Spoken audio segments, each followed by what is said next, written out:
तेलंगाना हुकूमत की जानिब से नए राशन कार्ड के दरखास्तों की मी सेवा सेंटर्स के तहत वसूली के ऐलान के बाद भैंसा शहर के मी सेवा सेंटर्स पर आवाम का ज़बरदस्त हुजूम देखा जा रहा है। तो वहीं ये बात भी नज़र आ रही है कि भैंसा में कुछ मी सेवा ई सेवा सेंटर्स पर नए राशन कार्ड के दरख्वास्त की फ़ीस आवाम से ज़्यादा वसूल की जा रही है, जबकि हुकूमत की जानिब नए राशन कार्ड्स के दरख्वास्त की फ़ीस सिर्फ 50 रुपये रखी गई है। आज इसी ज़िम्न में भैंसा तहसीलदार परवीन कुमार ने मीडिया से मुखातिब होते भैंसा शहर की आवाम को इत्तला देते हुए कहा कि ऐसे लोग जिनके पास राशन कार्ड नहीं, वो नए राशन कार्ड की दरख्वास्त मी सेवा ई सेवा सेंटर पर जाकर देने को कहा और हुकूमत की जानिब से जो दरख्वास्त फ़ीस तय की गई है वही फ़ीस मी सेवा सेंटर पर अदा करने को कहा।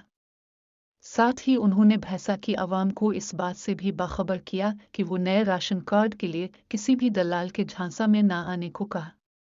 और कोई मी सेवा सेंटर वाला हुकूमत की जानिब से तय करदा फ़ीस से ज़्यादा फ़ीस की मांग करता है तो फौरी तौर पर भैंसा तहसील ऑफिस पहुंचकर उसके खिलाफ शिकायत करने को कहा ताकि ऐसे लोगों पर सख्त कार्रवाई की जा सके। बाद अज़ां उन्होंने तमाम ही मी सेवा सेंटर्स को आगाह करते हुए कहा कि अगर कोई आवाम से ज़्यादा फ़ीस वसूल करता है तो ऐसे मी सेवा ई सेवा सेंटर वालों के खिलाफ सख्त कार्रवाई अंजाम देते हुए मी सेवा ई सेवा सेंटर का लाइसेंस मनसूख करने का इंतबा दिया। తెలంగాణ రాష్ట్ర ప్రభుత్వం కొత్త రేషన్ కార్డుల కోసం దరఖాస్తులను మీసేవ ద్వారా స్వీకరించుటకు ఆదేశాలు ఇచ్చి ఉన్నాయి.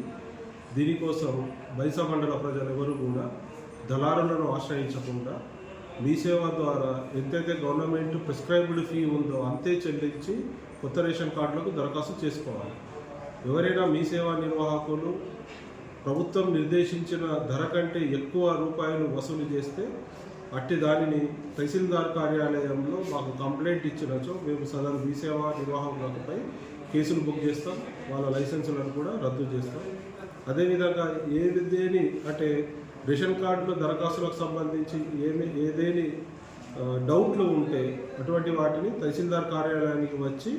నిర్ధారించుకోవాల్సిందిగా ప్రజలను కోరుతున్నాం.